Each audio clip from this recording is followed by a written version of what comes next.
To clean your Whoop sign-up process, you need to start by reviewing your current sign-up flow to identify areas for improvement. This involves looking at each step in the sign-up process and determining what information is required from the user and what can be removed or simplified. The key concept here is to minimize friction and make it as easy as possible for users to complete the sign-up process. One best practice is to limit the number of form fields and only ask for essential information.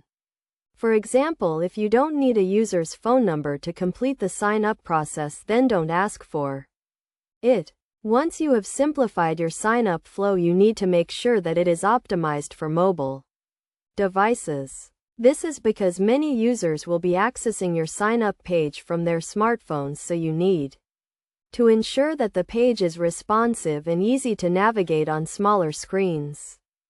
Another important step is to add a clear and concise call to action to your sign-up page.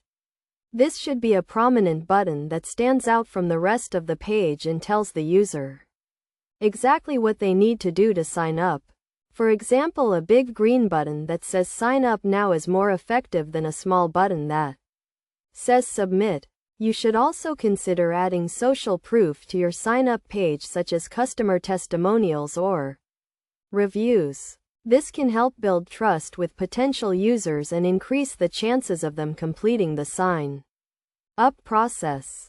Finally, you need to test and iterate on your sign-up process to ensure that it is working as effectively as possible. This involves tracking key metrics such as sign-up completion rates and user abandonment rates and using that data to make improvements to the sign-up flow. By following these steps, you can create a clean and effective sign-up process that helps to increase user engagement and drive business growth.